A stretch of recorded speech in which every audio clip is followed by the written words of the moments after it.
Alright? And we want to make sure we get good and lit. Right? Let the fire go over to the other side. Roll it around a little bit. Roll it around a little bit.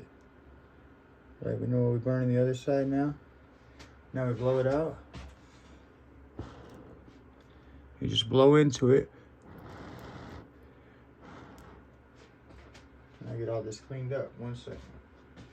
So I use a bowl real fast to show you this. Use a bowl, put it down in there, and then just blow into the bowl. Stays lit. You're able to direct your smoke.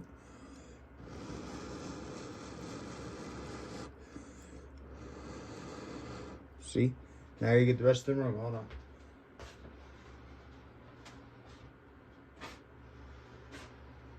God, Goddess, forces of life and death.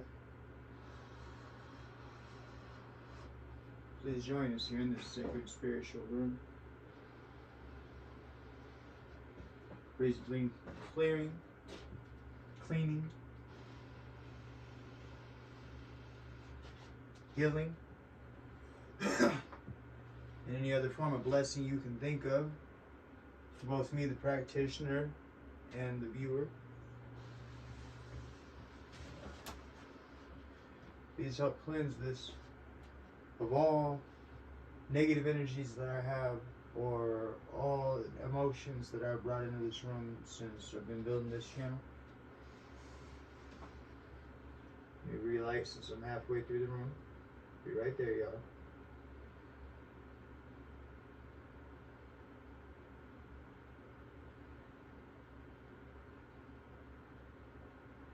And God, Goddess, forces of life and death, please help guide those who are in need of my voice, who are in need of healing, to my channel, so that they may be healed, versus they may be guided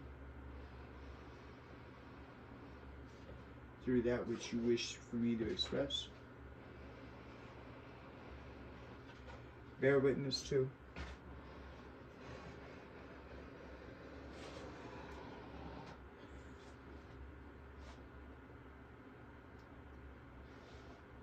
And express to all the people whom I would be blessed enough to have on my channel.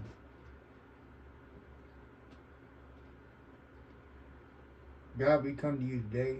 Now you'll notice I say God. Now to me, God is the generator, operator, and destroyer. Okay? God has three main aspects, and these deities are other aspects. Generations of. You see Lolita Tripuna Sundaria sitting right there on top of and in front of her symbol, the Sri Ansha. You see the Hamsa was a flag that I have. That's what everything's sitting on right now. But the Hamsa is also expressed on this little pyramid right here. Make sure y'all can see that. That's a Hamsa. Okay? And it is the all-goddess symbol. Alright? It's really funny because when I first started with the smoking for spiritual reasons, I would cough and I would spit, right? Well, apparently in the East, it is common for Jewish people to say Hamsa, Hamsa, Hamsa, Thu, Thu, Thu, which is the expression of spitting out evil. And so, without knowing it about that tapestry, I started to worship without even realizing I was doing it. God had that much of a calling on my life.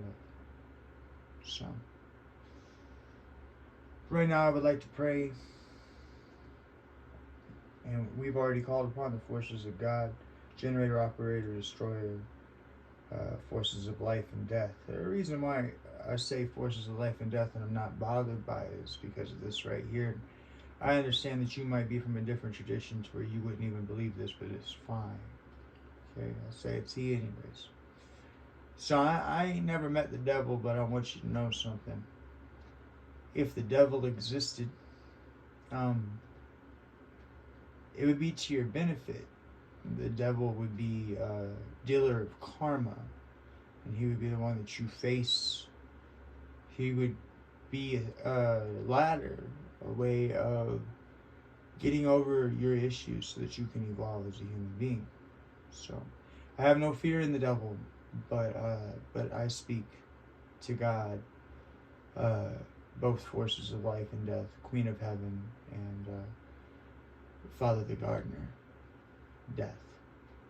Okay, so when I say forces of life and death, now you understand what I say.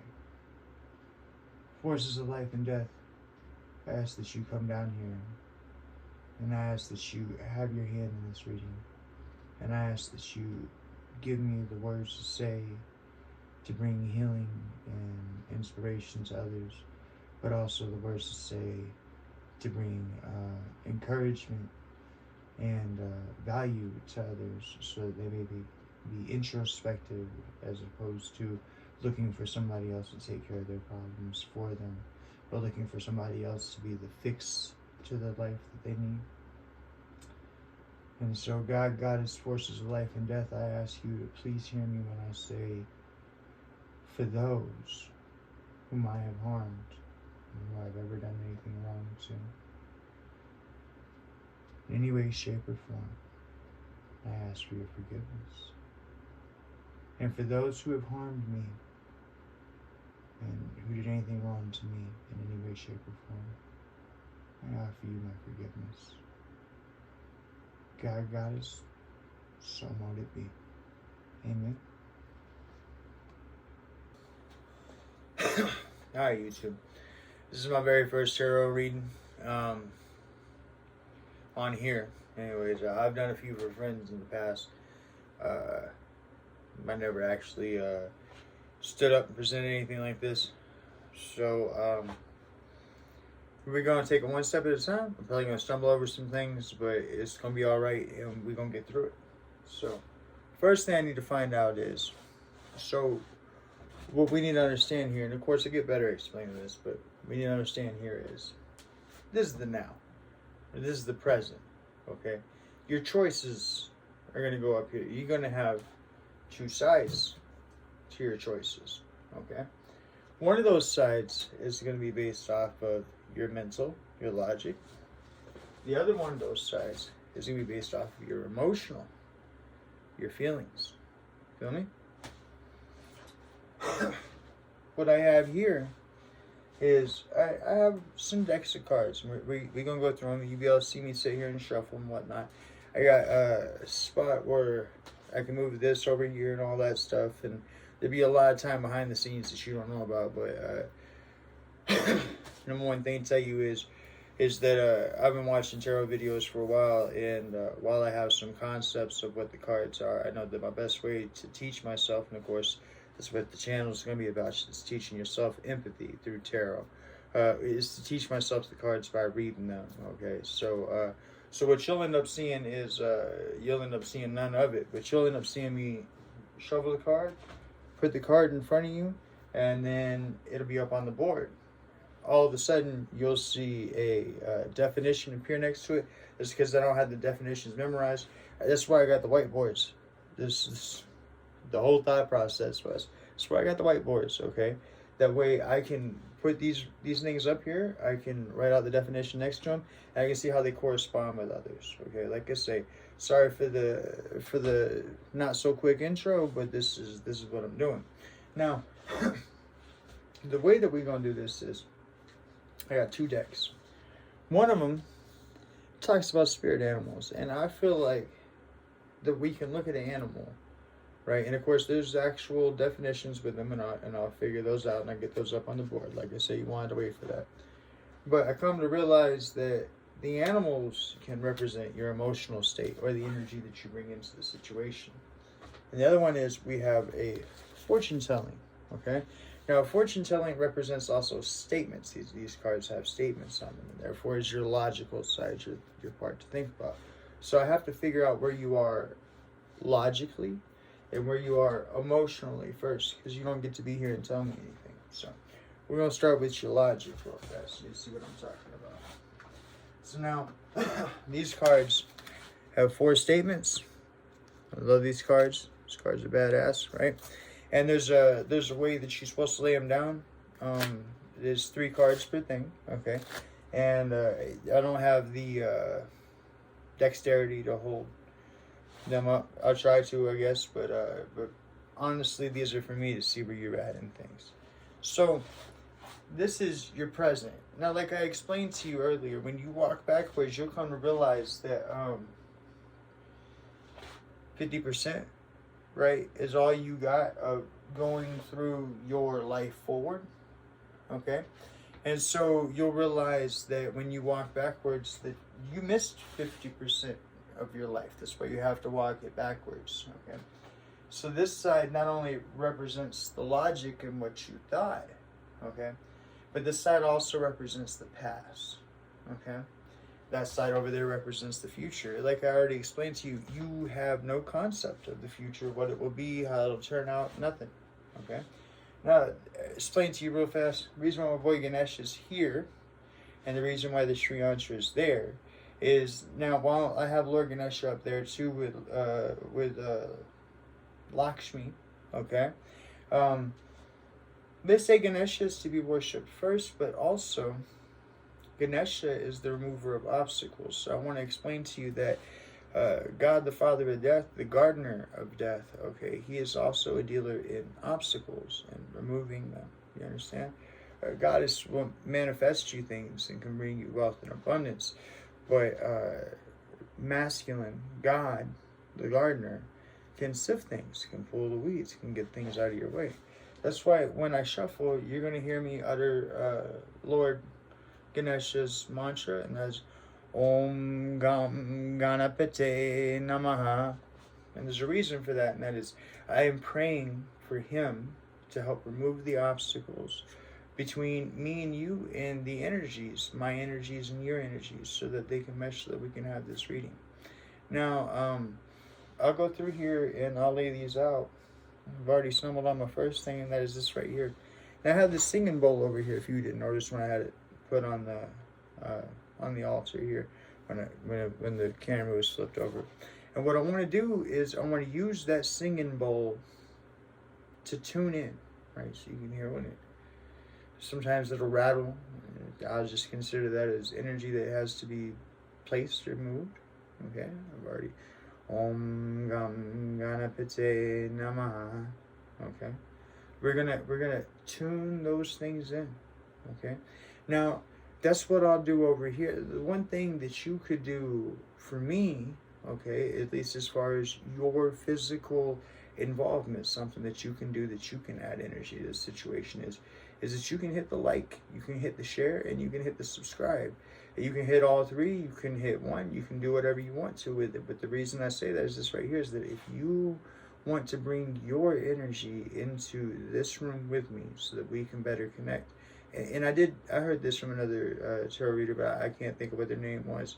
And I don't really even know if it's right for me to give them a shout out anyways, because I don't know if they would believe the things that I believe in, or would want me to reference them. So, but it did dawn on me when I heard them say that. It is true.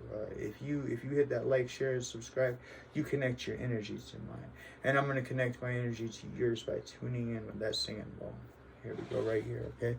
I apologize if it's loud. I don't know. I haven't ever rang this thing and heard it, because I'll be editing later, so I'll be able to hear it. So if it's too messed up, then I'll edit it out, but I don't think it will be, because the singing bowl sounds beautiful. All right.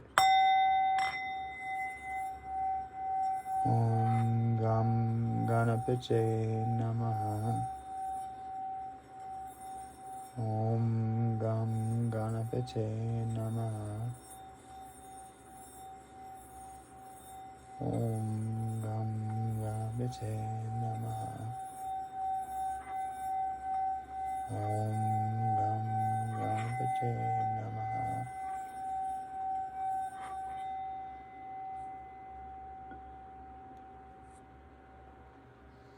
Okay. Now, we'll shuffle these cards. Just like I said, fortune telling. It looks like that's going to be your first one for this one, because it didn't come up. We're going to shuffle these. Om Gam Ganapate Namaha. I shuffle 3 times. Om Gam Ganapate Namaha. Om Gam Ganapate Namaha. With that one. Om Gam Ganapate Namaha. That one. So we have 1 for each. Like I said, these cards get read at 3. Okay, and then we'll have 1 for each of your spirit animals. Okay, like I said, it's first time, so I'm sure I'm gonna stumble, and I plan to keep this thing up, because if I'm 7 years down the road and look back at this thing, I'll probably laugh my butt off. So anyway, so now we have your spirit animals.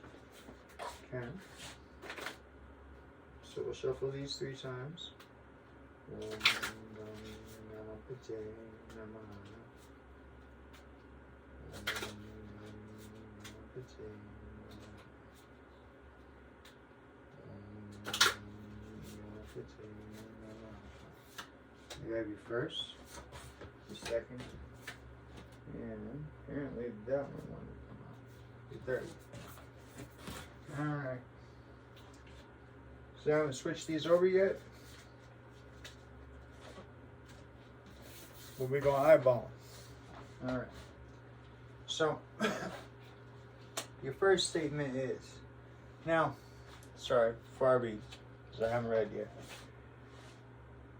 The way that I'm planning on this resembling is, see, when I had my near-death experience, I went through the veil. Okay, and I had to go back through the veil to get back into my body. So, you'll notice, I might switch stuff around, I don't know, but this one has black magnets on it, and this one has black magnets on it. And so the way that this is supposed to work is that those black magnets represent the veil. You'll notice there's not very many of them, but they don't have to be, okay? Those are your obstacles. That's what you're not seeing through, so on, what for. And then you have the heavenly realm on the ends, and the material world right here, in conjunction with your choices. Now first, let's see what energy you're in. Now the way that these cards are supposed to be laid is, one gets laid down straight, the other one gets laid down sideways, the other one gets laid down straight.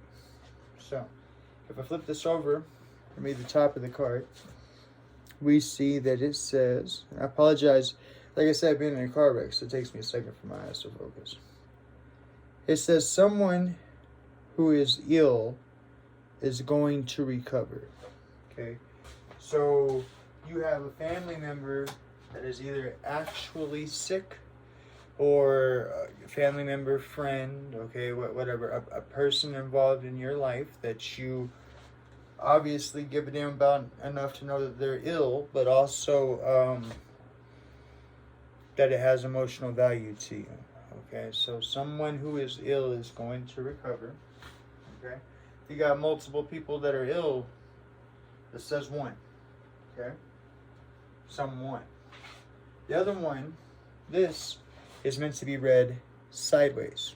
Okay, so it says, be careful of a jealous, or excuse me, be careful of a serious flirtation. Okay, so you have someone who is ill that is going to get better, and you have be careful of a serious flirtation.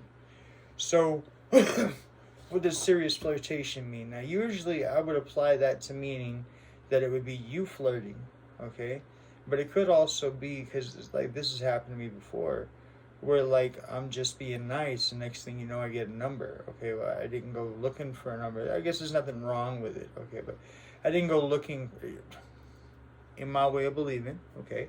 Everybody gets one approach, right? Everybody gets a chance to shoot a little game and see, you know, right? That's them, right? You turn around and you say, hey, I'm married. That's you, okay? But everybody gets an approach. But nonetheless, it happened to me before where I got somebody's number and I wasn't even trying to. And I felt like I hadn't put anything into it to get that response. But at the same time, that's the point here, is that there are multiple sides to any situation. There are multiple viewpoints, and even though your viewpoint was that you didn't put in the amount of effort to try to get the response that you're getting, it doesn't matter. There are two sides to every relationship, and the other person, okay, can all of a sudden start feeling serious about a connection, or can all of a sudden start feeling that there's a connection to have, even if you're not trying to, even if it's just part of your personality. And I've been there, that happens. So it says beware of a serious flirtation. So I say, if you know you're doing it, then you know what to deal with. But if you don't know that you're doing it, then I would say be a little more mindful of people. Because see, the thing is that while on one hand a person can make decisions and judgments about a situation and be completely wrong, and be coming at you out of left field and being like, handing you their number, and you're not interested in this person. But the thing about it is that don't throw your judgments that way, okay? Don't be don't judge. Don't judge that situation. Somebody likes you enough to hand you their number, no matter who they are. That's flattering, okay? And you should appreciate that. But at the same time, I say to you, when it comes to the whole flirtation thing and other people's parts, this is what I learned in management, okay? Is just be more aware, right? Pay attention to how you personally feel that other people are perceiving you, because there's a solid chance that somebody could be perceiving a relationship and there not be one, or not necessarily that there not be one, but maybe you just haven't considered that yet because you didn't know there was the possibility. And so, yeah, like if you like somebody, right? And you find them attractive or whatever, right? And but you just wouldn't possibly consider that you could turn their head, or that you could make them feel some certain way about you, okay? So that goes under the middle part right here. That's the veil, okay? So your present world is someone who is sick, someone who is ill is going to recover, someone, okay? But your veil is so this is actually interesting, so that's why it handed me that way. Your veil, the thing that you actually don't see is that somebody thinks that you are seriously flirting with them. And I'm not saying it's a good thing, I'm not saying it's a bad thing, I don't know, that life will show you, okay? But this might not, since the veil is in between it, and you're worried about somebody being ill. Someone who is ill is going to recover. So the other thing about somebody being ill is that this doesn't have to be health-wise. This could be mentally, this could be the way that they react. This could be your relationship with this person. Okay. So somebody who is reacting to you out of whack, okay? So let's say you're an empath like me, and you can feel emotion, you can feel other people's emotions when you're around them. And either you know this that way, or you know this some other way. Maybe somebody wrote you a letter, maybe somebody something, okay? And you know that this person likes you, but they just poker face, okay? I happen to know somebody like that. They just poker face when you see them. And the more you conversate with them, even though their body language approaches you more, and even though they get closer to you, their tone and the words that they choose to use come off as if they just couldn't give a flying flippity-doo-dah. I resonate with you. I understand this. So, the point to realize is this right here, is that you are actually coming off as being interested, okay? Or at the very least, this person who's giving you the body language that they ain't interested actually is.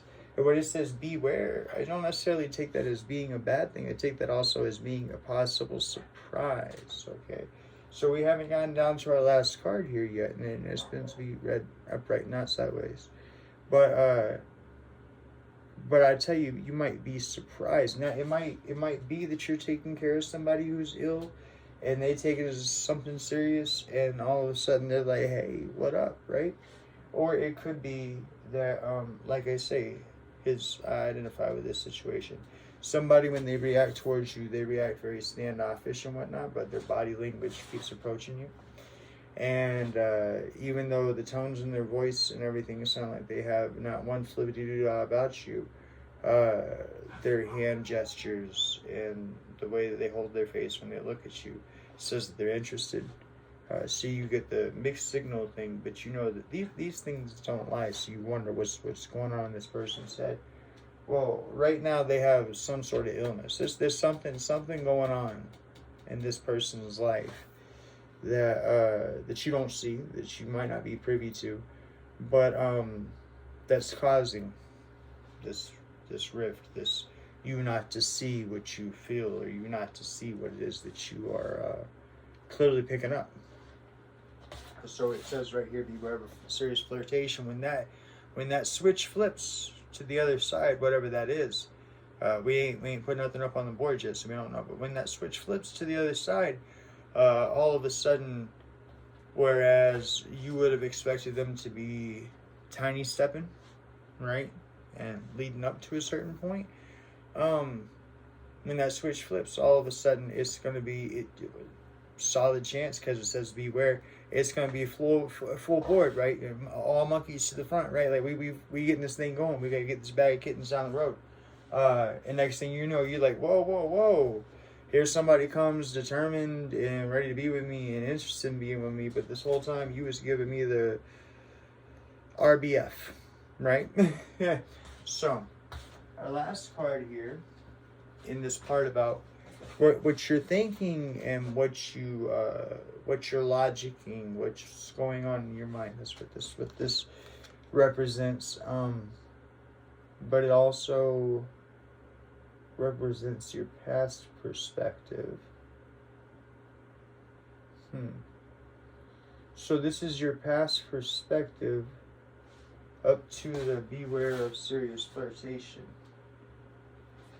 Okay, so your perspective is that they're ill, or treating you in a way that you would normally consider them to be like, they ain't interested, whatever. But since that means that you're emotionally gifted too, probably. So since you can feel that they are. And since their body language says they are, you like what up on my radar, right? So this is your version of it, but then when it says beware of a serious flirtation, it's saying that to warn you about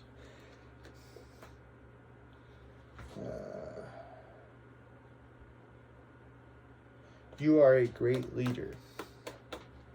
So in the case of this situation of just getting because you don't get to sit here and ask me a question, right? So I gotta get the feel for it. In the case of understanding this situation as far as your logic, your thought point, and what's going on here, on your side of things, you think that they're ill.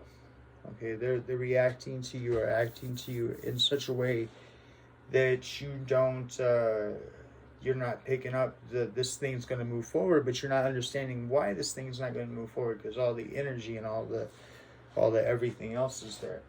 And so it says beware of a serious flirtation, because you don't know what's going on behind the scenes. And what's going on behind the scenes is this right here. This person, and I want to go grab this card real fast and show you real fast. This person that you think is acting ill towards you, or like that their feng shuas ain't right? What you don't see, the reason why it says beware of a serious flirtation, is because they see you, this other person sees you as a great leader.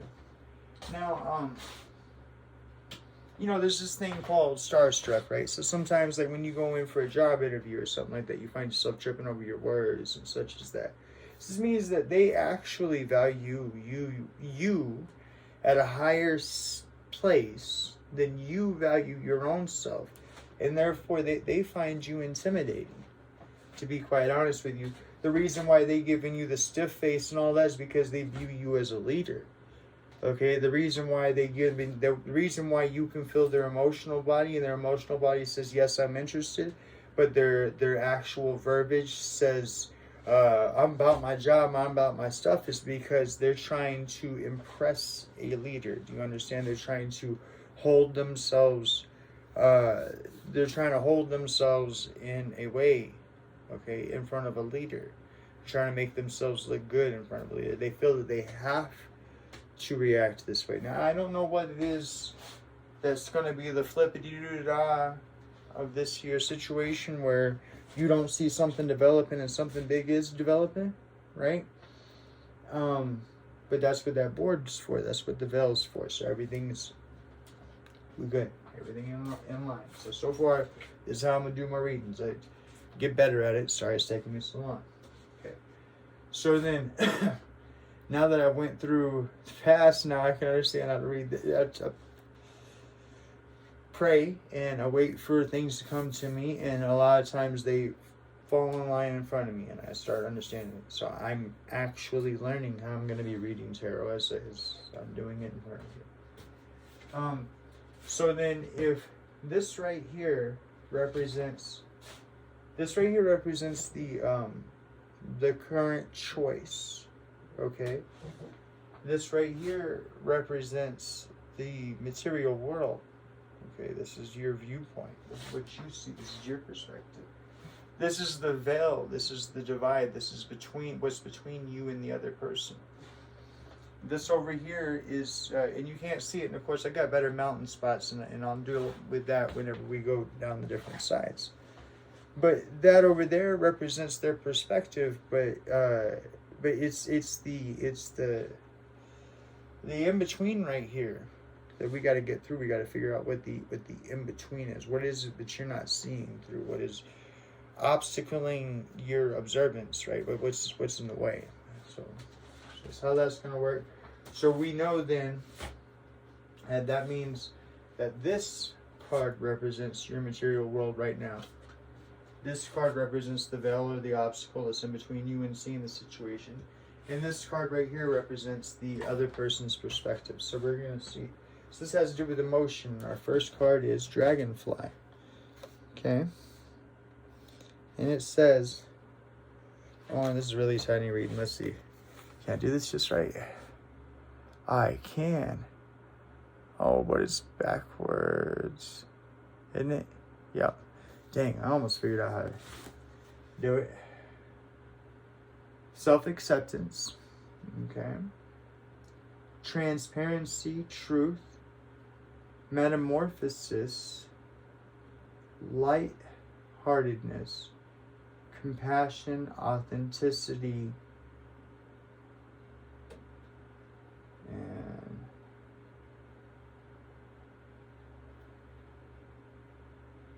yep, something I can't read. It's too small. So we have authenticity and metamorphosis. So what I think this actually is referring to is how the other person sees you versus how you see yourself. Okay? So on one hand, you're thinking that they're acting ill and stuff like that, and they're acting a little out of whack, whatever. There's a warning that there's something else going on behind the scenes, and it says that they see you as a leader. So they already see you as this built up, hardcore, you're getting things done.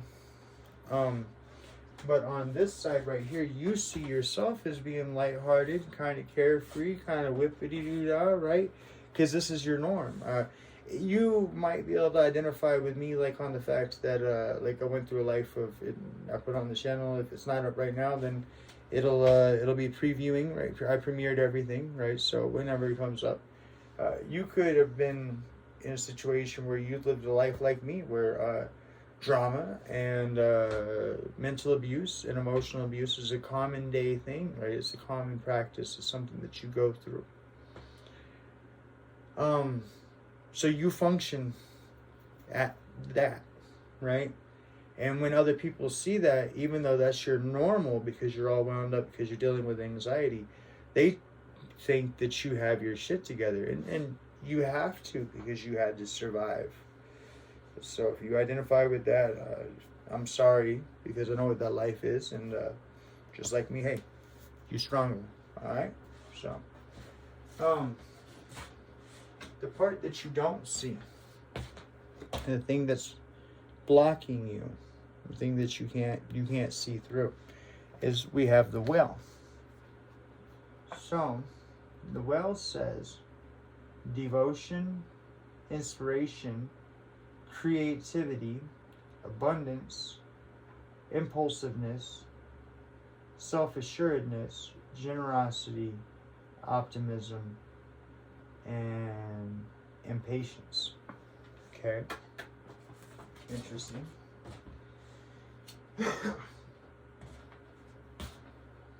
So you're optimistic. You have a seemingly carefree life, at least as far as what you express to others, but on the inside you wound up like the Energizer Bunny, and you processing constantly. You're taking everything in because you're nervous. Listen, how I am. And so anxiety. Well, I tell you what, but it keeps you alive. So, but on the other hand, just like me, you creating something. You in a creative mood, in your optimism and your self-assured, so you're confident. Okay. So your confidence and your self-assuredness and your impatience, okay, because I have impatience too, is causing you to project and you can't, it's not a fake, it's a real, it's you're keyed up on it, okay, you got it turned on, and just so it's causing you to project your leadership. Do you understand?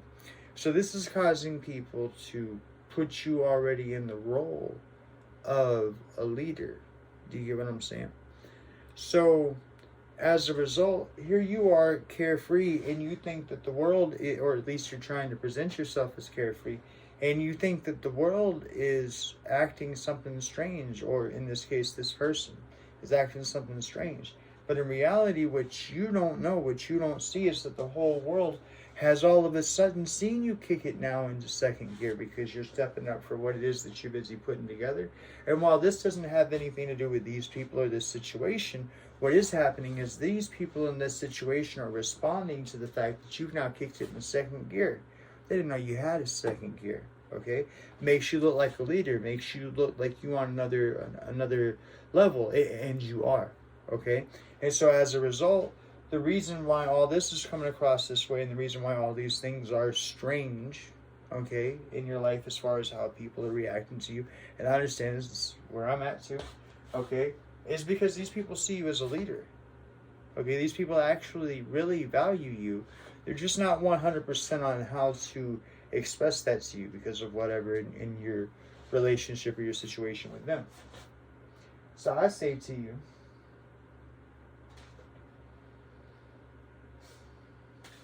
and now we got one more card to flip over down here, but I say to you that that means that you being driven and you being focused on what you're doing, what this creativity is, even though it's about, even it said impatience, and we all know that patience is a virtue, just like me. Okay, so wow, we feel each other a lot, don't we?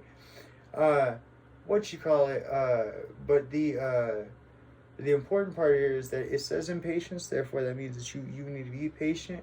However, though, so you need to let that part go, but the drive and the push and the passion and the self-assuredness and what it is that you're doing to help push yourself, just like I'm sitting here pushing myself, it is it is causing you to come off in boss energy. So I say, stay with it. Now, we got to see what it is that we don't see on the very last card here, and we'll get that right now. So our very last card here is hummingbird, and I love hummingbirds. Hummingbirds are pretty. All right, so it says,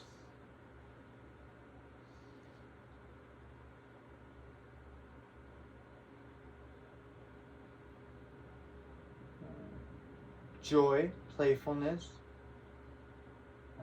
amusement, creativity, enhancement, imagination, fun, loving, and carefree.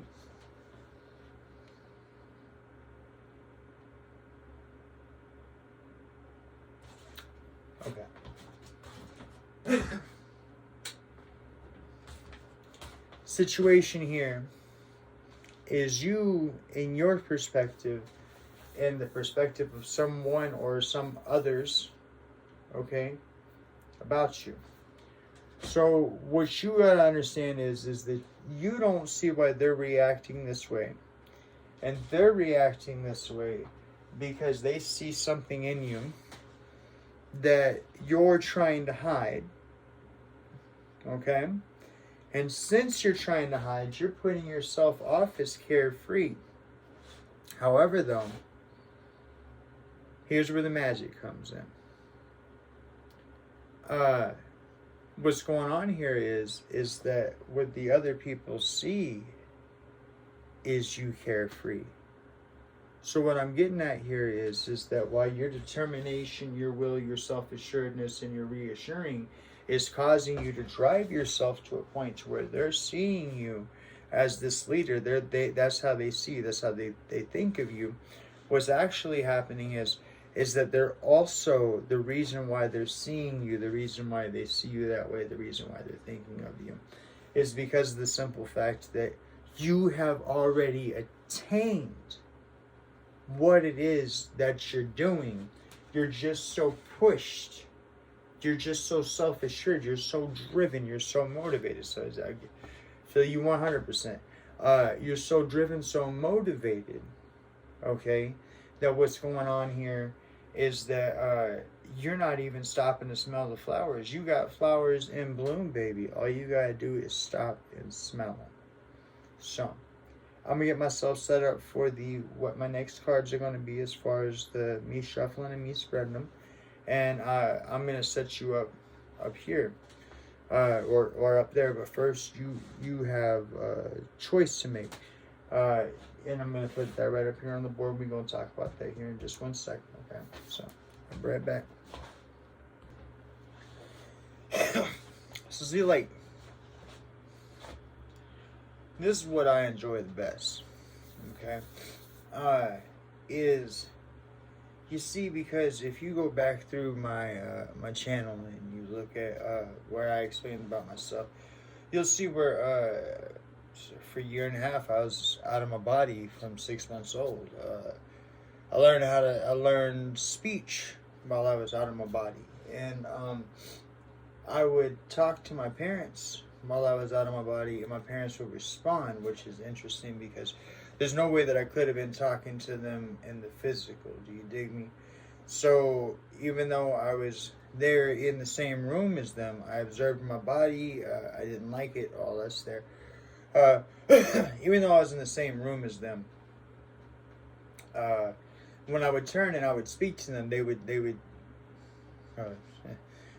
You'll understand in the video why it's funny when I say a turn. But when I'd speak to them, I don't necessarily know that they would look back at me so much, but they would conversate back with me. And I said that therefore means that your higher self exists with you at all times.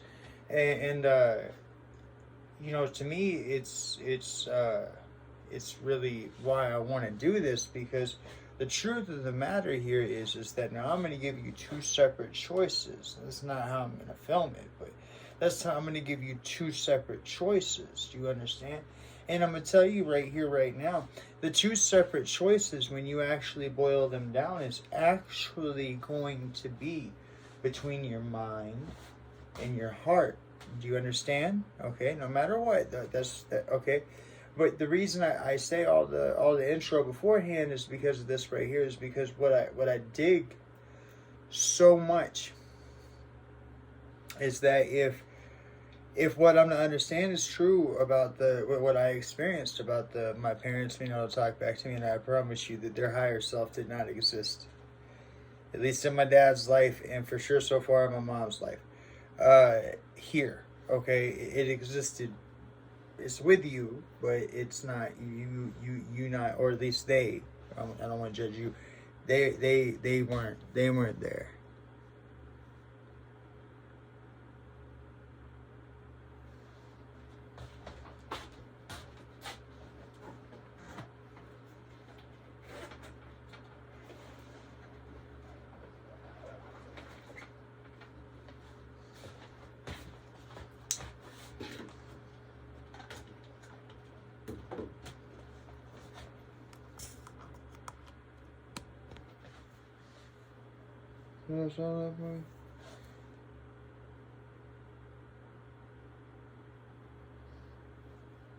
Okay, so my camera cut out a little bit there because my low battery mode, whatever. But but I was saying, they may not have been physically at their attainment of their higher self, but your higher self exists with you, is according to that experience. And what I love so much is that I don't think that you yourself personally, well, I know you don't know your future, and I know that half of your past is the way you perceived it, the way you took it. You get me? It's not the way that it was intended. Okay, that's not what the perceptions of the other people were involved. Okay. So, I'll say this to you because in truth,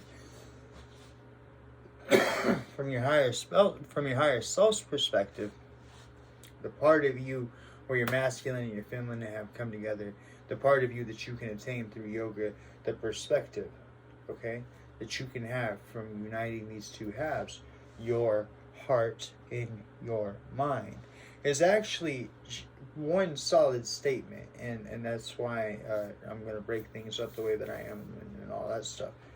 But is actually one solid statement. There actually really is no difference between your mind and your heart. They both want the same thing. It's your perception and your perspective. It's how much you can perceive. It's do you have the perception to understand how your heart relates to your mind so that you can come from that perspective. And when you can, you'll be crushing it in life. And when you can't, then you'll be stuck in one side or the other. That's the reason why I want to do this service right here. But I wanted to tell you that real fast because I want you to understand this for this what's happening here. So what I got here is I got two of the same decks. Okay, they're the map oracle decks. Okay, I did that on purpose because number one, if you get two of the same card, it's obviously a clear as hell confirmation because they're two separate decks. But number two, that way the possibilities are higher, right? On these. Now you'll notice I got these. You wouldn't have noticed any difference in time lapse, but I took a minute to consult my spirit guides on how to set this all up. So we got 108 cards, where everything comes out to each reading that I do. So there's that. But what we're going to start with is the map, and you notice the yellow magnets up top. But those are going to represent where the map is going to go. These parts right here that are white. These are going to represent where Lord Ganesha cards go. And these parts right here that are black in the middle, those are going to represent where the Isis cards go. You understand? So we have the masculine and the feminine, two aspects of divinity. You understand? So, and then we're going to go from there. So here we go. So what is your choice, right? Now when it comes to logic, or the masculine perspective, where that one's stuck. So this one right here, that's your card. I'm sorry, I don't. Clear as day. If it's stuck like that, and I gotta put in the effort that I'm gonna have to put in to get this thing out of here, this is your card, my friend. Let's see. So your first card is compass. Okay? That means that all these cards right here are going to be the next ones. So your first card is compass. Okay, so I ain't even got to shuffle this one. That's interesting.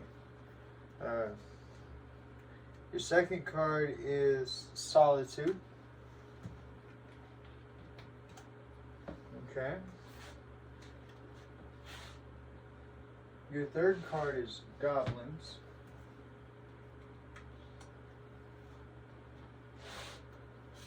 And your fourth card is golden palace. Okay. Now, you have that side. Okay. I'll set that there and I'll bring these to you real fast. I'm sorry I didn't bring them to you. Let's do this the right way. So, your first card is compass. You see that? Compass.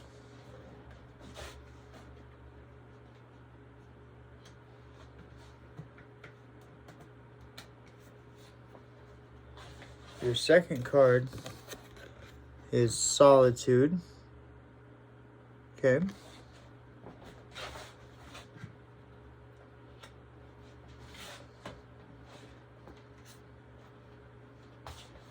Your third card is goblins. Okay.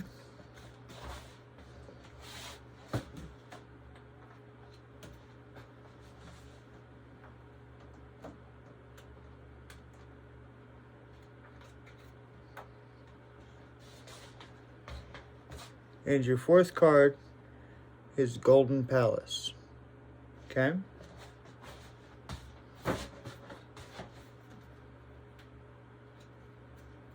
So we already got ourselves a theme going here on that side, but now we gotta see what your heart wants. Okay? You're letting it get stuck at all. So clear as day. Well, you know what? If I read that one from the bottom, then I'll read this one from the top. We just go like that. Let it balance itself out. So, your first card, because I know I shuffled these things a million times, but I ain't used them forever. I've been bought the cards, set up the channel. Here we are now, 6 years later. So they've been shuffled, but anyway. Your first one is Come Together. 2 giraffes. And then let me figure out how to use the camera right.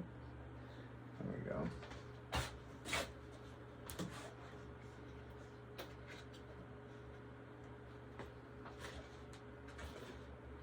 Your second card is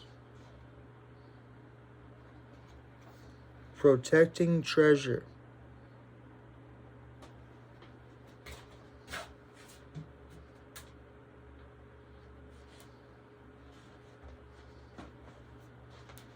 Your third card is Wishing Well.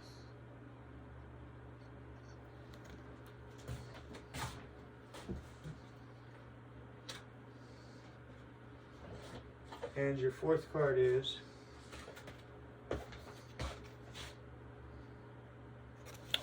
Wide Open. Okay. So we got a theme on that one too. Okay. So,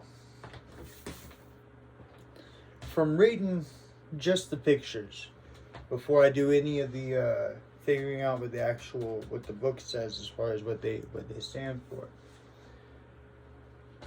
I see that on one hand, just as I told you, on one hand you got the compass, right? So you can, what does the compass do? The compass navigates, right?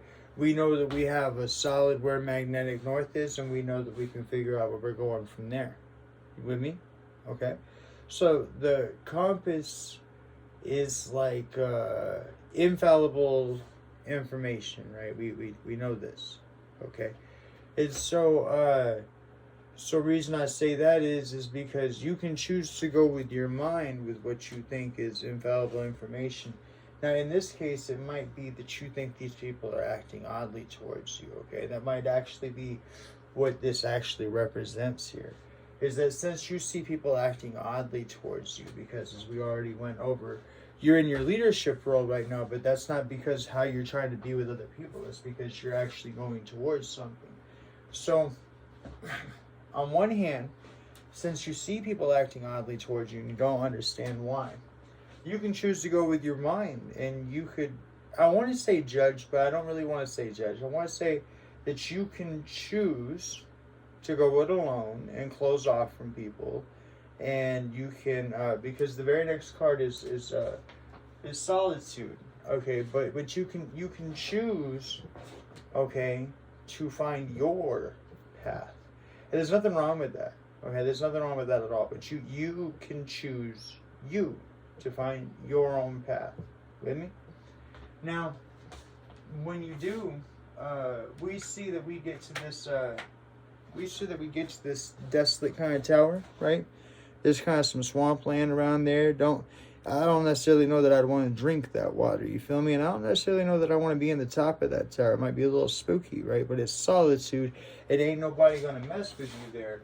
So it might be that there's a situation where you can go to where you won't be messed with. So for example, in my case, it's my shed. So here I am out in my shed 100%. Like, this is what I do. I'm devoted to YouTube. I keep up to date with my wife and make sure that I know what's going on. I take care of things with her and whatnot. But I admit that in the creation of YouTube and everything and all that stuff, that I spent more time on this than I have my wife, and eventually that'll balance out. I just got to get this down to a format here. And so, in a lot of ways, my shed represents my solitude. You get me? So it's a peaceful, quiet, safe place to be. I can lock the door. Everything is solid. You got me? Okay. But at the other end of the day, you find yourself with goblins. Okay? We'll figure out the camera eventually one day. I'm sorry, y'all. Goblins. Okay? But here's the situation. I'm going to tell you right here, right now, that these goblins that you're going to end up having, bro, brother or sister, they're going to be your goblins. They're going to be your mind. And they're going to be your mind because you're choosing, right, to go with your mind and what you think and what you logic. Okay? You with me? So you choose to react to these people who you find are acting oddly around you, and that's only because you're shining like a rock star and they're trying to figure out how to take that, right? But on the other hand, you can choose to do what you've always done, which is fine. It's safe. It's obviously safe. Okay, you can go into your seclusion and you can be 100. So I can be one. I could shut the door on the whole entire world. I'd be 100% on YouTube, right? You get me? You can be in seclusion. You can be 100% on your work or whatever it is that you about right now. Okay. However, when you get there, you're going to find yourself, as I've already had to go through in the 6-some years that I've been at trying to create a YouTube channel and trying to eventually get to this part right here. You're going to find yourself battling them inner demons, right? In this case, they call them goblins, okay? So you're going to have the goblins of the brain, okay? Telling you can't do it, telling you that it's not going to be effective, telling you this, that, the other, what's wrong, what's this, what's that, what's this, oh, you got to do this, or you got to do that. And all of it is just putting your time back on the back burner while you try to fix these things, when in reality, I mean, I'd like to sit here and tell you just jump on, but at the same time, I mean, I know that I feel more confident knowing that I set everything up the way that I did, and that I had the journey and the relationship with Spirit that I have in order to get myself here. So, the thing is that once you get through the goblins, and by the way, the goblins are represented on the veil, by the way. So that's what's in your veil. That's getting at you. These thoughts. Okay. Once you get through those goblins, then you find yourself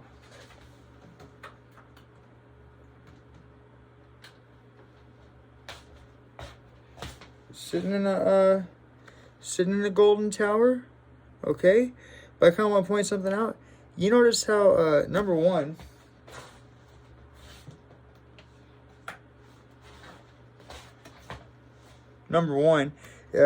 You gonna have to wait till this water right here dries up. Do you see that? Okay, solitude. Right? See the water? Okay, you're gonna have to be here long enough in solitude for this here to dry up. You got me? Okay, it'll happen. You get that gold palace, right? Long enough for that to turn to that.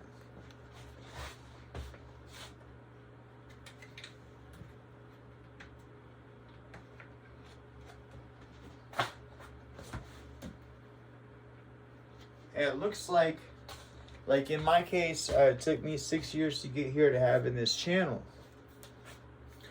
So it looked like,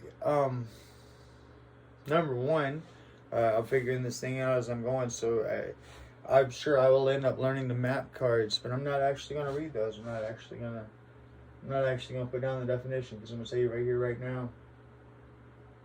That's pretty straight to me. That speaks to me. I identify with that. I understand that. And I feel that'll probably speak to you too. It took me 6 years to get here. Okay?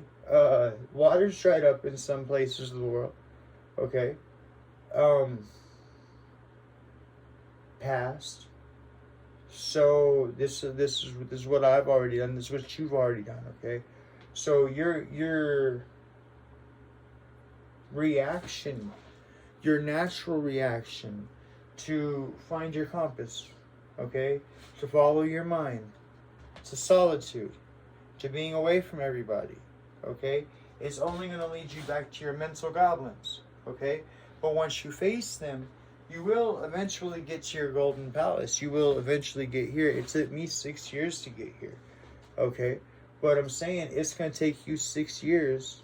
Ready for this? This is the part right here. It's quick to judge, okay? And it don't take very long for you to find solitude. That ain't very hard either.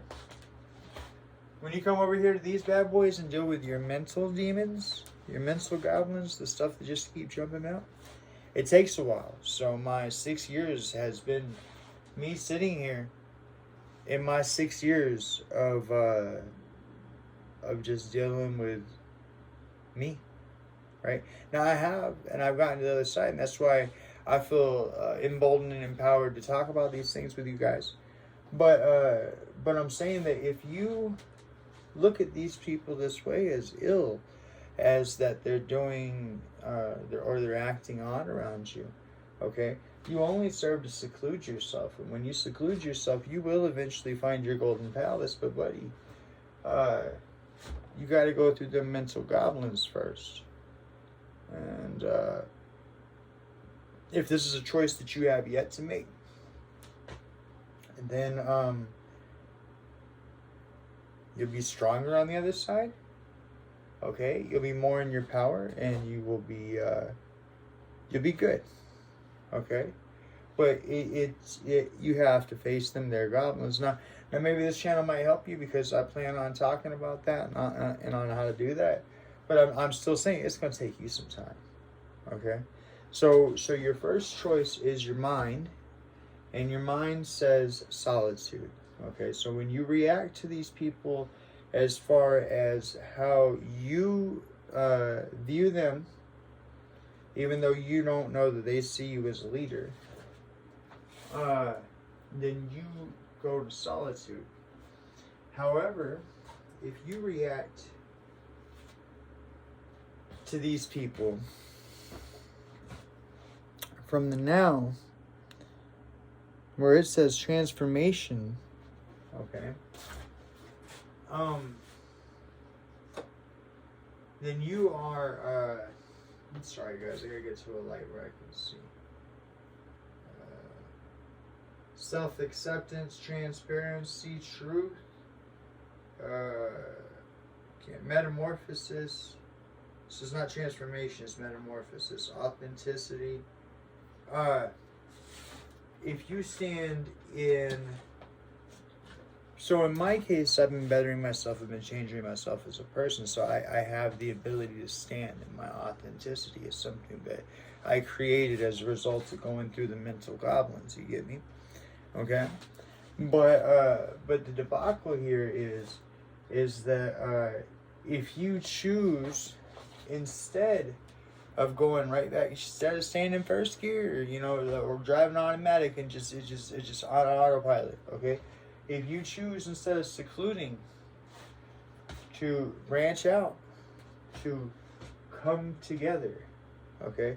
So again, this is a harder mind decision, so come together. So you might have feelings of separation from other people, like you don't belong, or like you don't whatever, or like you stand on one side of the fence, they stand on the other, whatever. I say to you, brother, sister, if you feel, okay, that you are on the opposite side of the fence from somebody, and you're stamping your heel, and you just desperately want them to come over onto your side, well, realize that, again, like I'm saying, number one, reality is reflective, and there are two sides to every coin, okay?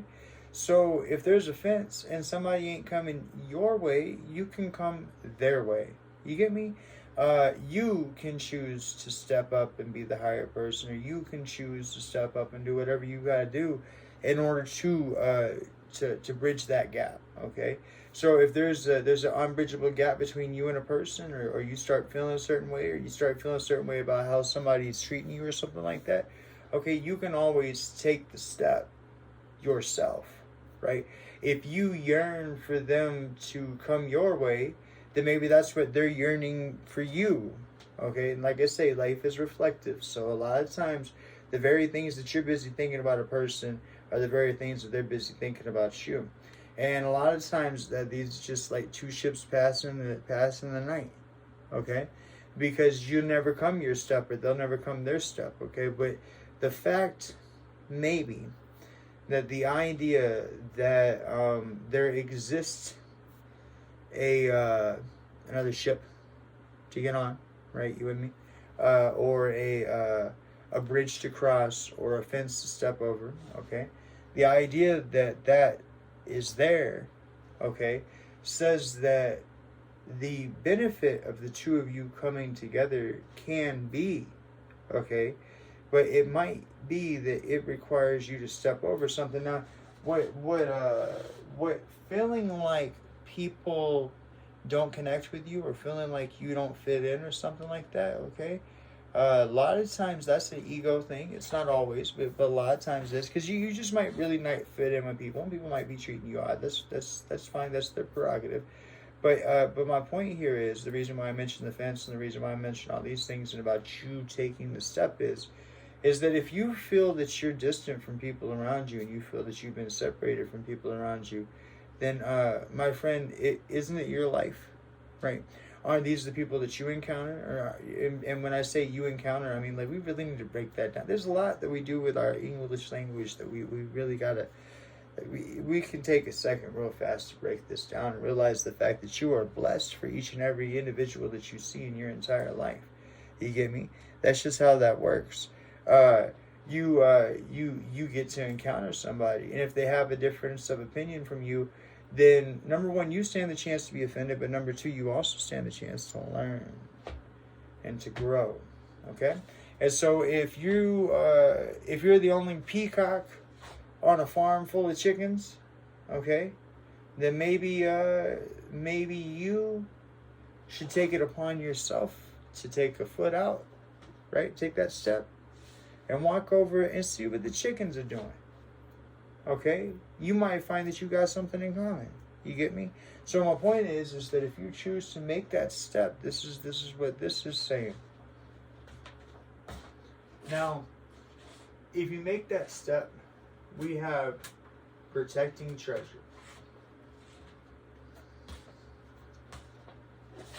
So when you make this step, okay, to let somebody in, or to cross the fence line with them, or to do whatever, you need to understand that on your inside, you're still going to feel like you're protecting treasure. And I understand that. Let me reach out to you real fast.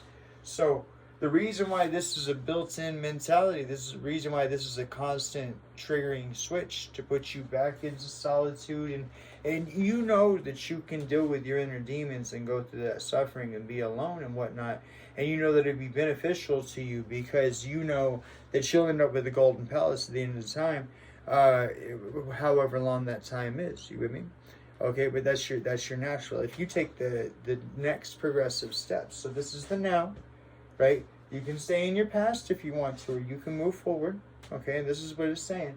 But it is saying, however, though, that if you do choose to take that step, that you're going to find yourself protecting treasure. That means that ingrained thought to put yourself back in solitude is ingrained because you're used to protecting your heart.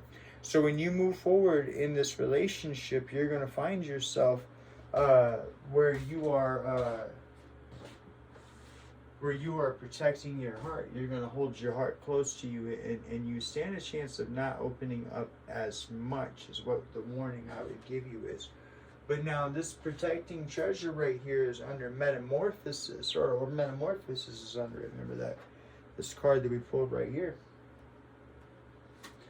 So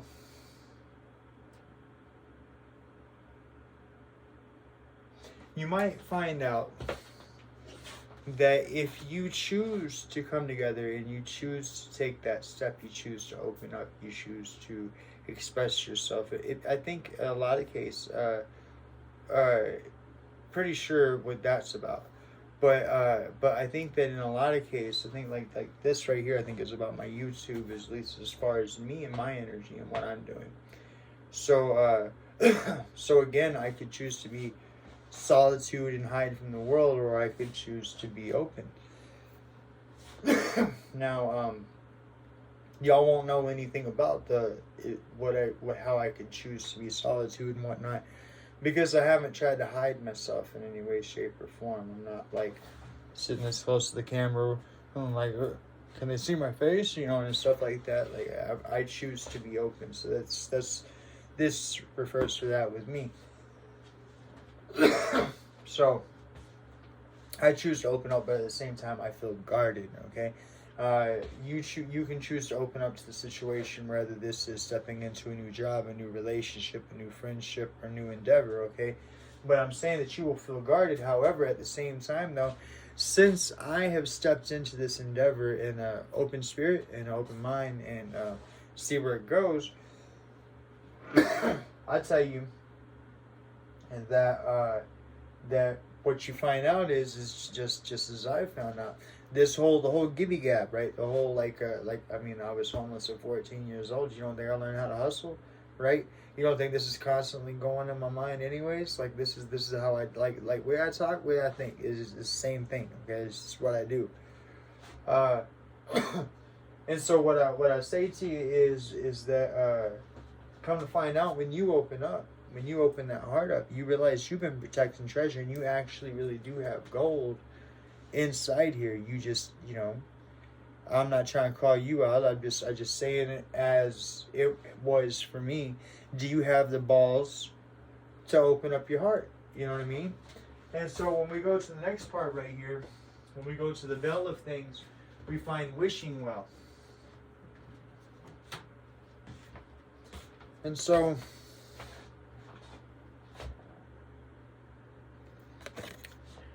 I say that your veil, or the thing holding you back, is your wishes, okay? Or the thing that's making it so that you can't see is your wishes. So what does that mean? That usually means, now even in this card, as you saw, there's something behind the lady as she's walking away from the wishing well. Now, and that is directly above, where is it? Optimism, devotion, inspiration, creativity. So she's choosing to walk herself away from the wishing well. Do you understand? she's choosing to focus on one thing. It looks like there's something floating above the wishing well, so there is a wish left behind. However, she's choosing to move forward. Now, when she does choose to move forward from this wish, okay, she ends up with, this was the freedom card? Wide open. So freedom, but wide open. She ends up wide open. So, this represents journeying. Okay? You get me? She could find herself anywhere.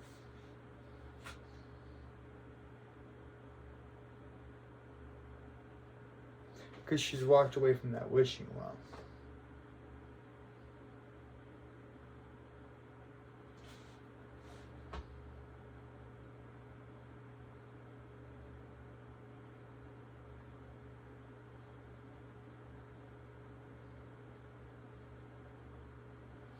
So,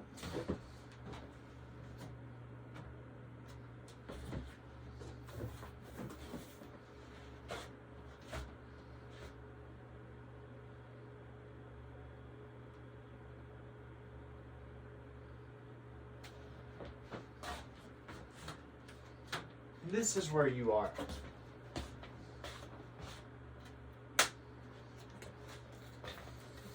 Right now. The wishing well and goblins. Okay? Let me tell you why. So number one, you sitting in solitude right now, and you got those goblins playing tricks in your mind.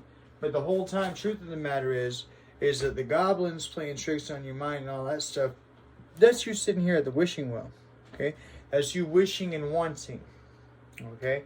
That's you sitting there and being stuck on what would, what could, what should. Okay? As opposed to doing what this lady is doing right here and walking on. And I want to tell you why you should walk on, at least in this scenario, and they come to me here in a second as far as what's all really being said here. But at least in this scenario, the reason why the lady's walking on is she doesn't need to be in front of the wishing well. Do you know why that is? Because she's been protecting treasure the whole time. Do you understand? So the goal that it is that she is seeking, the gold and an umbrella, a place to kick it, all that stuff out in the wide open air, she already has. Okay? But if she stays in the wishing well, she stays trapped with these goblins, which is, what could, what should, what might, what all this stuff. And so, at the end of the day, if she stays there wishing, and she stays there going through them goblins, at the end of the day, she could end up in her golden tower. Okay? However, at the same time, though, if she ends up in her golden tower, she'll still be alone. Okay? She will be trapped, is what that golden tower looks like. Because that golden tower looks like it's on a cliff. Well, like you gotta kind of, like we live in Alaska, I gotta shovel driveways. I'd hate to shovel that dude's driveway, right? Like it's platter with gold, but if you can't get to it and from it, I don't know what to tell you, baby. Either you're gonna have to live up there, or you're gonna have to come back down here to mankind, whatever, right? However, at the same time, though, if we actually find ourselves where we walk away, okay, or we open up our heart, we find ourselves wide open, okay? She ain't trapped. She's still on a rocky outlet, but you notice how there ain't no golden tower there, no golden house there. She's sitting there and she is free. You get me? So, what's so interesting to me about this, and I want to point this out to you, is you saw how that lady was free, but you also see that she got that umbrella there and everything like that. This lady ain't trying to be locked in no tower. This lady's trying to be free. Okay? And it ain't about the goblins or nothing like that. It's because she wants to kick it under that umbrella right there. Right? You see that? She already got her pot of gold. She already got her chest full of gold. The thing is that what she really want to do is be free. But instead what she's doing is, or what we have done in the past, is chose to listen to our mind, go into solitude, face those goblins at the wishing well, and eventually get our home. But then we all secluded. We ain't got nobody, like, you know what I mean? So like the Maya's touch or whatever. If you could turn everything around you into gold for 24 hours, okay, so it wasn't for everything. It's just 24 hours, okay. Hey, you walk through in, like, you know, gold-plated tools, gold this, gold that, gold rims, gold everything, okay? Because you knew at the end of 24 hours you could sell whatever it is that you had that was gold. You see what I'm saying? It don't do you no good if you don't have anybody to share it with, okay? So on one hand, like I say, you can get your gold palace, but you're going to be all alone, right? Now, in my case, I got my YouTube. I ain't got no subscribers, no nothing like that. But I don't view that as being alone. But I would say that I very rarely ever get anybody to come out here and hang out in the shed and fucking smoke pot or anything like that. This is just me, okay? So this is my secluded area. You get me? And it ain't treacherous or nothing, but it is my secluded area, okay? Now, if I choose to sit back here and smoke pot all day by myself and feel lonely and depressed and stuff like that, then that's just where I'm gonna be. But I already did all that, and I already got through that, and I've already found that there gold tower. The only thing is that who you share it with, okay? So if you open yourself up, you find that gold actually ain't in a tower on a cliff. That gold's inside your heart.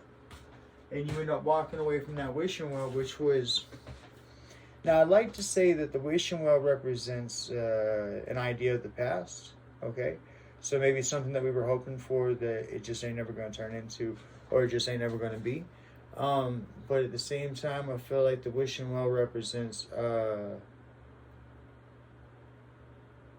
the idea of seclusion, the idea of closing up your heart, the idea of pushing everybody away, the idea of, you know what I mean? Like if you, not the if the tree falls in the woods thing, but like if I take this candle right here, right, and I take it around the back of the shed where it's between the shed and the fence, okay, it'd still be a light, but it'd just be a light in the dark, and look how pretty it is, right? It'd still be a light, but it'd just be a light in the dark, and there wouldn't be nobody to see it, right?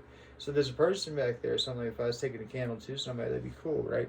But if I just leave it secluded, then it's just a light in the dark, and one of God's beautiful lights get to burn themselves up all by themselves and sit alone.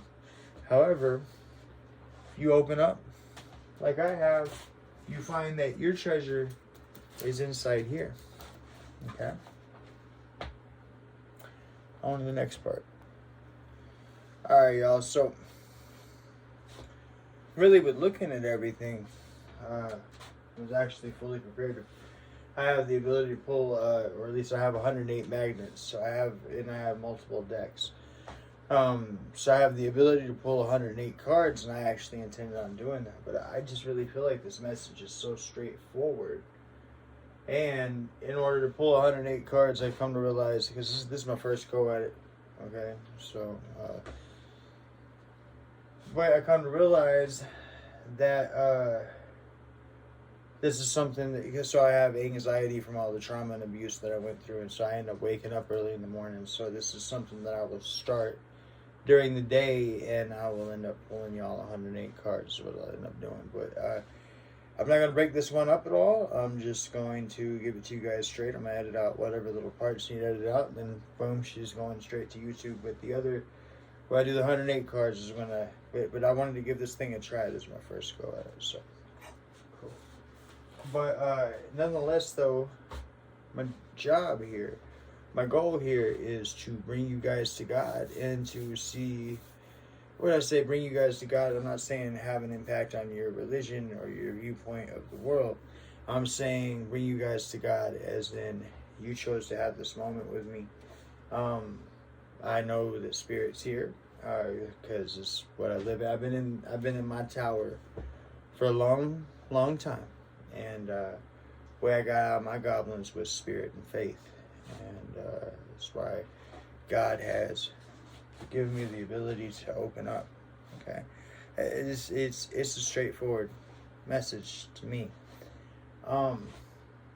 But because I could have chose to just stay in my tower, right, and just get stoned and talk to God, and that's cool. I enjoy doing that. There's ain't nothing wrong with it. I enjoy it. Okay, God talks to me a lot. I've learned a lot from God. But nonetheless, though, I'll tell you, okay,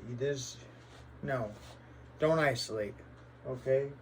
You got a beautiful future in front of you, and it is wide open, okay? Do you get me?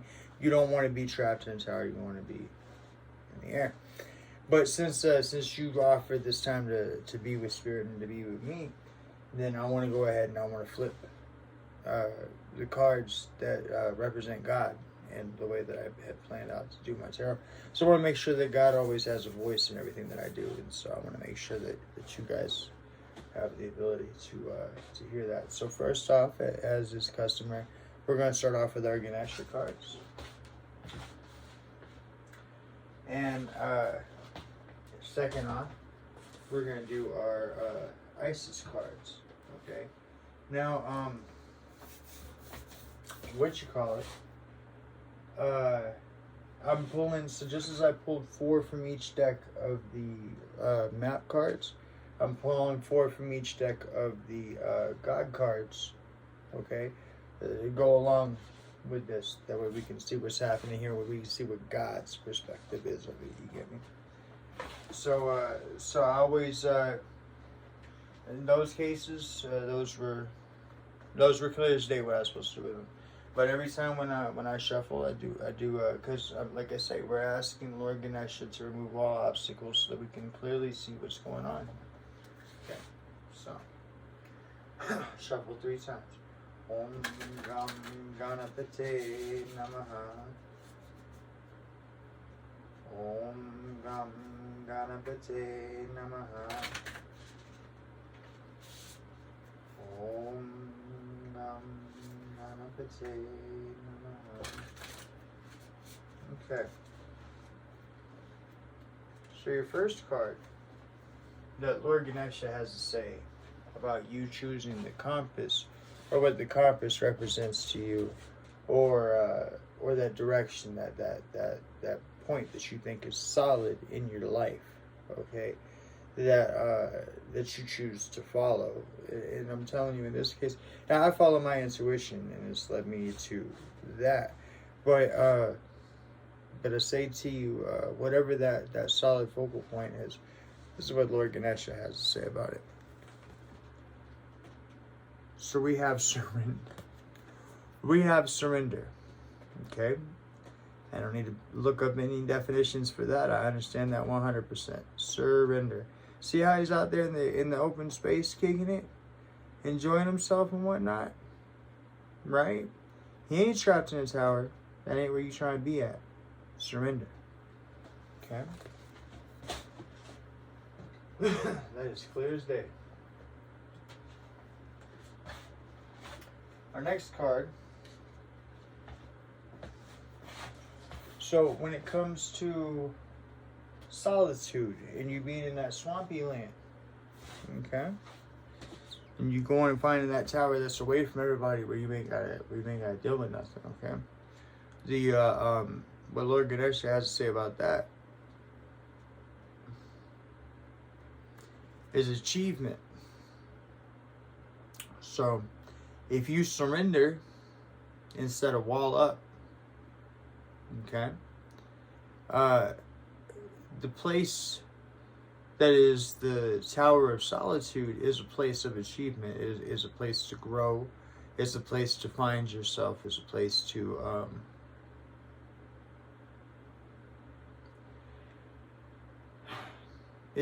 expand, okay? in the privacy, away from people. That way you don't have to worry about things, okay? Like judgment and so on from other people, or nagging or anything like that. So it is an achievement, but if you surrender, okay, it says achievement right here, so we'll see what you end up achieving. Oh wait, that's right. We go from the solitude tower right here all the way over here to the protecting treasures. Your achievement, right? So he's got a couple ladies, and I'm a heterosexual male, so that you know, whatever. But I want you to notice that it almost really does seem like he's looking down, okay? As if he's looking down at his heart, in a way. I mean, he looks like he's enjoying himself, but he looks like he's looking down at his heart, and that's where your abundance lies. That's where your pot of gold lies, right there in your heart, okay? And you will feel as if heterosexual male surrounded by two women, right? So he has to say about the solitude, and if you choose to take his path of surrender.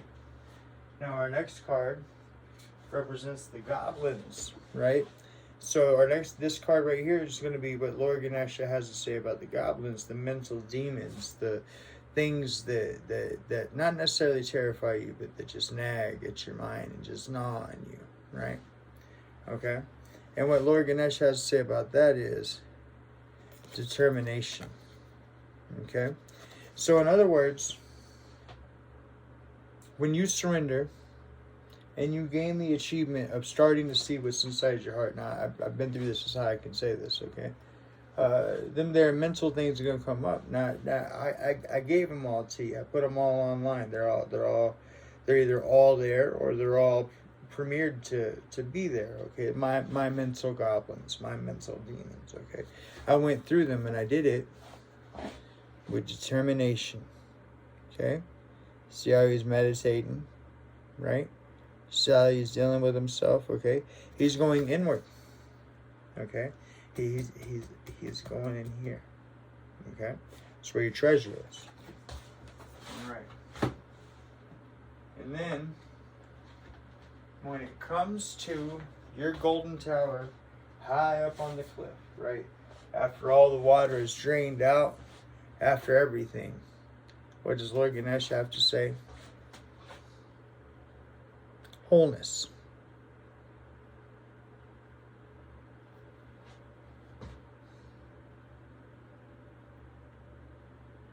So, if you surrender, okay, you will have achievement. You will see your inner treasure. But it'll be the vision of it, or the like they say in the Bible, when dude was walking across the water and he took his eyes off Jesus, he started sinking. Okay, but when you take your eyes off of your achievement, off of the own treasure that you have inside your own heart, then them goblins will come up. But with determination, you will come through.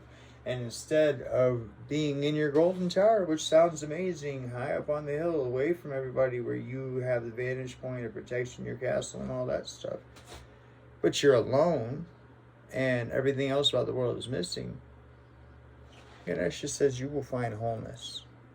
Okay? So, now we find out what Miss Isis, or the divine feminine part of the situation, our subject here, has said. Okay? So again, 3 times a shuffle. Om Gam Ganapate Namaha. I'm asking for all obstacles and all boundaries to be removed. Om Gam Ganapate Namaha. Cards flipped out, so I gotta keep those, I think. Om Gam Ganapate Namaha. Now we'll see how many cards flipped out real fast. So I know sometimes people be like, no, that's too many cards. I hate when that be happening. No, no, I pay attention to that. And I told you 4 cards, right? 1, 2, 3, 4. So we're just going to go with the very top of it when we go see. So when it says, when it comes to coming together, right? When we deal with our heart, and it says coming together, okay? This is what Lady Isis has to say.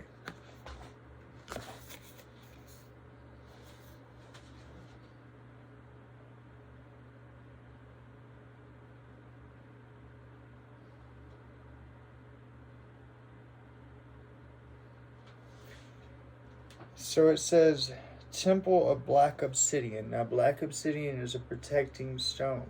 Okay, it'll push things away. But this says the dark healing chamber. Now that comes under come together. So like I say, black obsidian is a protecting stone, but it's because it wards away evil, it pushes away evil. When we say come together, we kind of imagine a person being open, right? Sort of arms out, hey brother, give me a hug, right? The dark chamber of healing. So what we have here is that so these are past behaviors. These are things of the past. This is your thought process that usually leads you to collusion, and while you do gain your golden tower, you still find yourself alone. What Isis is bringing up here is, while Ganesha over here is saying surrender. So Ganesha is saying that this ain't even your path over here to take anyways, but you can if you want to. You have your free will. Okay? What this is saying right here when it says black obsidian healing chamber is that if you ward yourself, if you rid yourself of the past, okay, so if you just block it and push it, okay, surrender and move forward, okay, she's saying you will find yourself in the healing chamber, and like I say, black obsidian is a protecting stone, so you will be protected as well. The next card that we have comes directly under the protecting treasure card. Miss Isis says,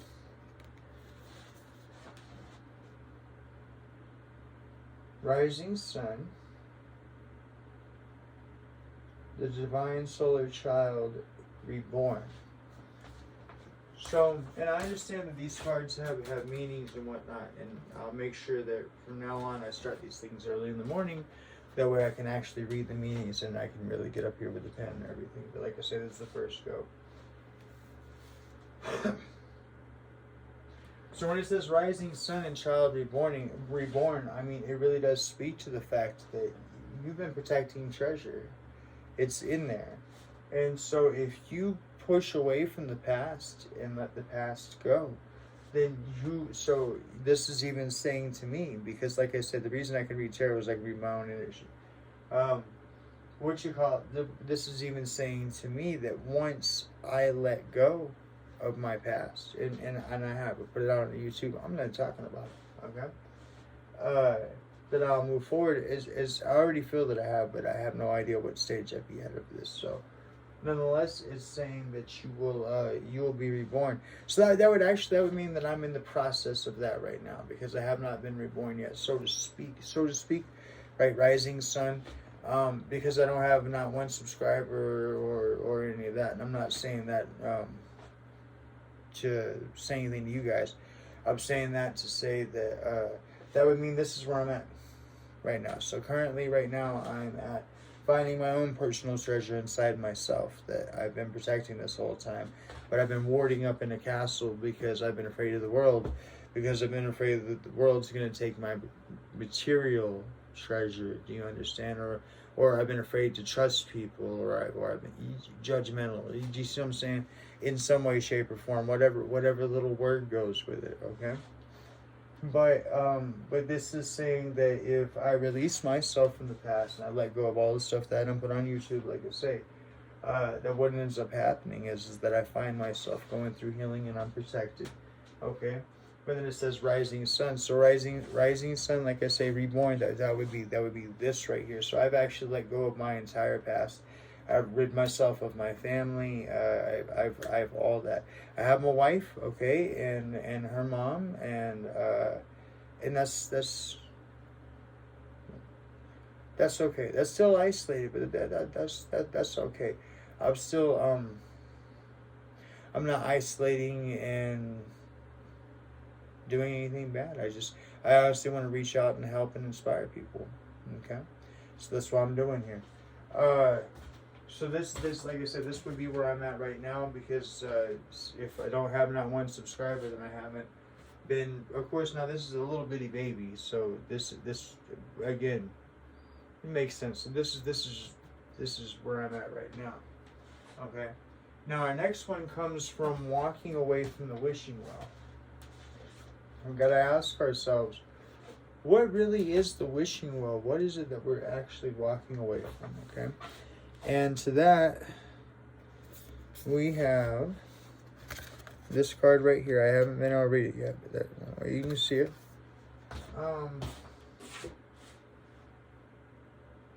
Enter the chamber of healing. Healing in the chamber of the Lady Isis. So,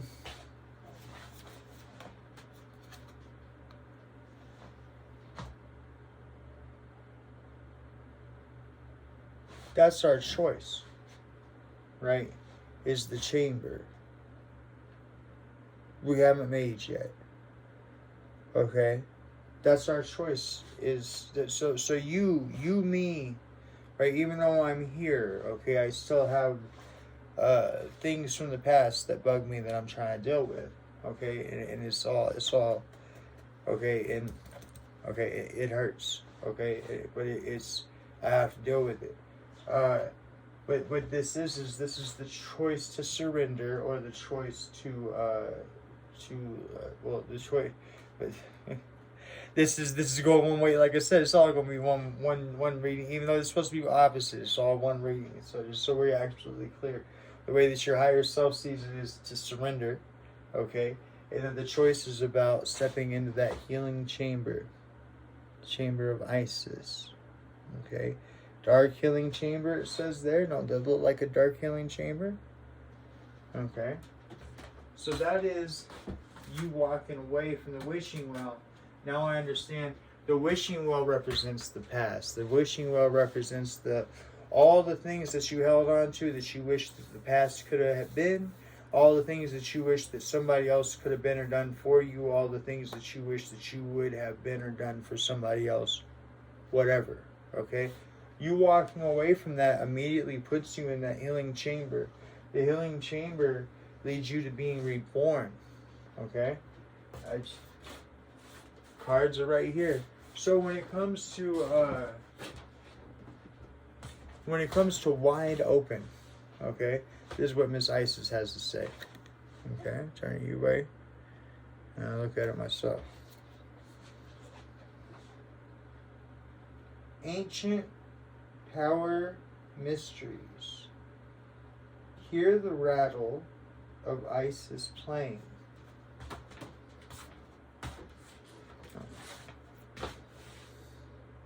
Okay.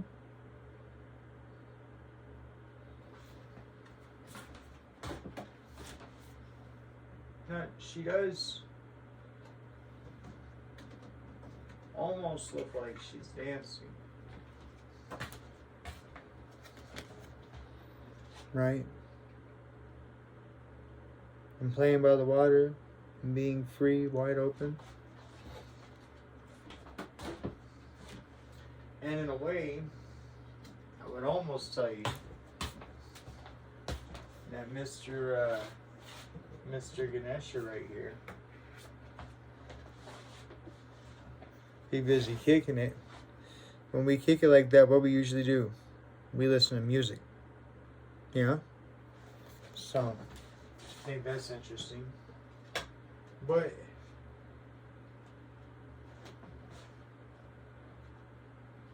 so rattle of Isis also, you had a little baby, a baby rattle. You feel me? And so I would say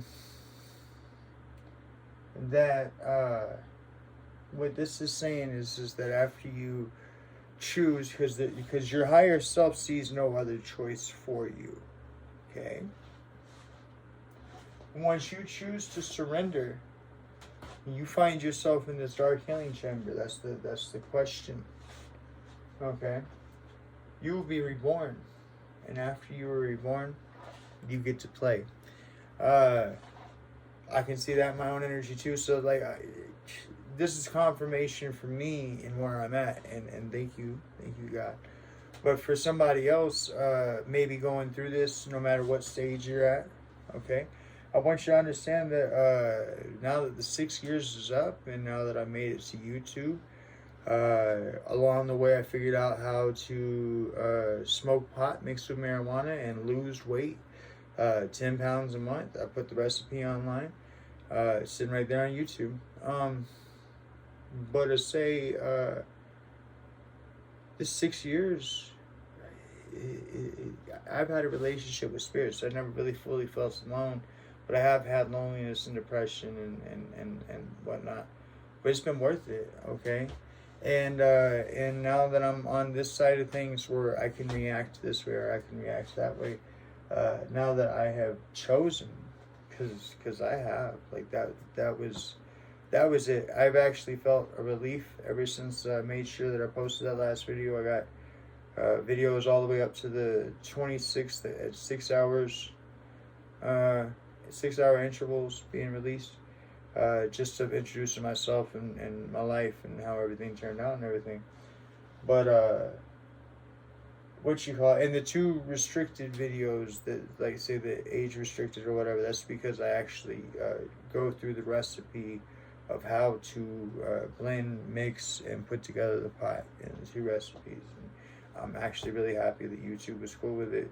They hit me with the age restriction on it, but I understand it and I appreciate it, and they allow me to come on and talk about it. They didn't bar me from that, so that's epic. Thank you very much, YouTube. You guys cool. Thank you very much. Give you 2 thumbs up. You know what I mean? I hit the like button. But what this says is that the thing that I'm getting to here is that, like, now after 6 years me doing this, this is actually fun. I actually enjoy it. It's not play as in I don't take it seriously, because I do. You can see that. But it's enjoyable, okay? I got a new best friend, right? And I'm sure in a way it kind of is. It's almost a little sad, right? And my new best friend is an iPad, okay? And that's what I'm you're talking to. But the fact that I could possibly reach somebody and help somebody, that's what drew me to all this. But so I say to you though that come together, surrender, heal, be reborn, and then play. Okay? And with that I say, have a good day. Yeah. Either way though, I had went over a long time ago about when I say a long time ago, I mean like a long time ago earlier this week. This is kind of been a really work-filled week for me as far as doing this. But I want you guys to understand something that I'm about to say and why I'm about to say it, the reason why. So my buddy, he was like a brother to me. His name is Johnny, and he committed suicide, and I think it was because he never did admit that he was gay. Because when we came up, it was not acceptable, okay? And so I think that he fought his own self and he ended up committing suicide. And wish I could have put it together in my mind that he was. Didn't put it together till later and whatnot.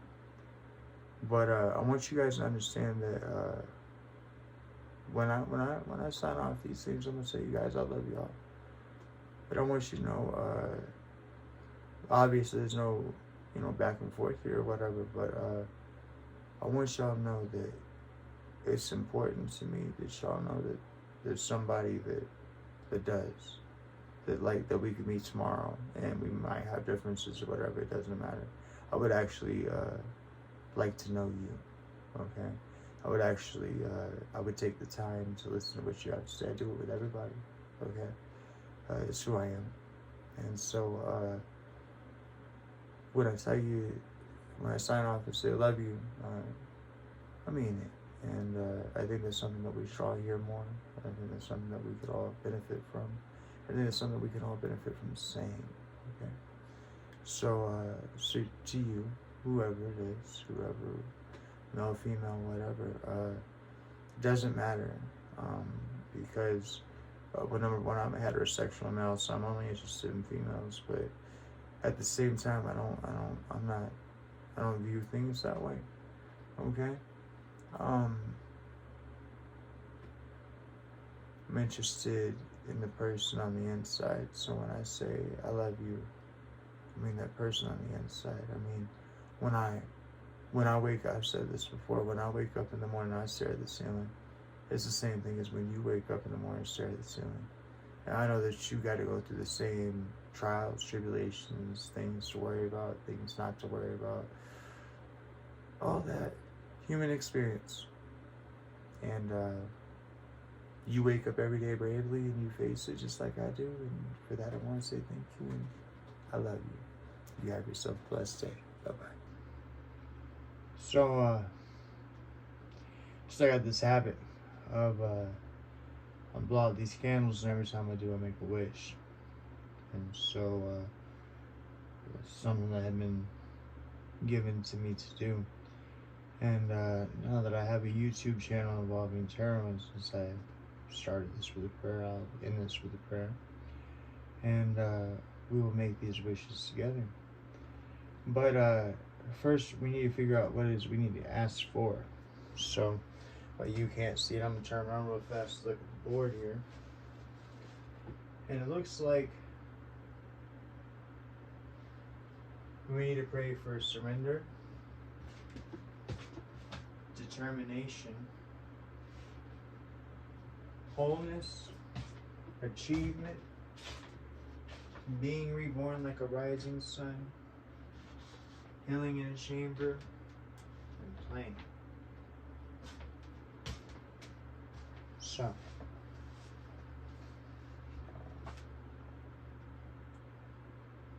God the Mother and Father, Goddess, Queen of Heaven, God, Father of Death, forces of life and death, I pray to you. And I ask that you bring me and my followers, subscribers, people that would view this video, since the tarot reading will obviously, by your hand, be something that they can relate to or something that can benefit them to hear. We find that the first thing we ask for is surrender. There's 3 candles behind me. I'm gonna blow those out first. But you can blow with me, and we'll go through that. But the first thing we ask for, God, forces of life and death, we ask you for the ability, the guidance, and the strength to surrender. 1, 2, 3.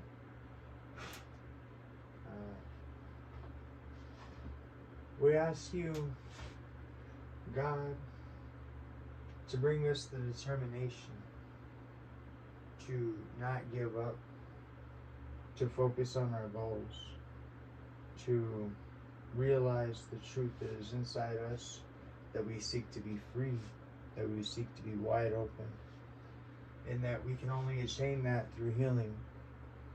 So we ask you, God, for the determination to do so. 1, 2, 3.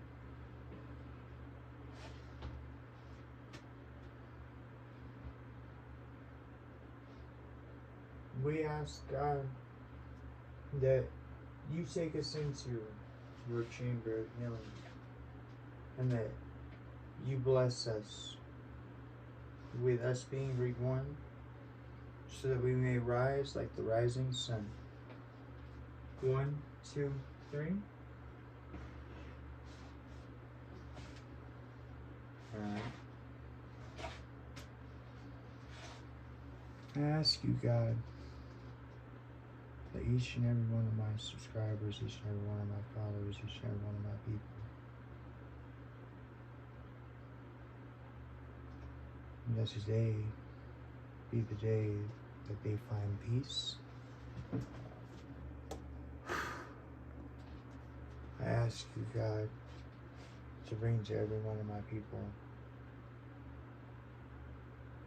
the joy of being able to be playful in their acceptance and living through life's many lessons in the world for the day.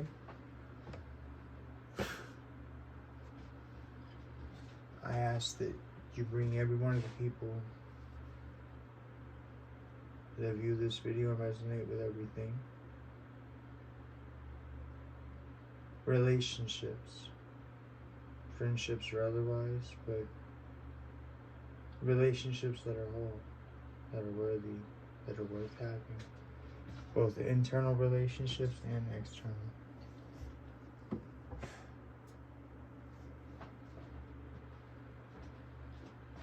And last but not least, God, and it's not very hard for me to ask, please make sure that all of these people are handled delicately and blessed throughout their day, and are able to go about their days safely and find themselves back warm, safe, and loved in their bed. Amen. Y'all have a blessed day now. Love y'all.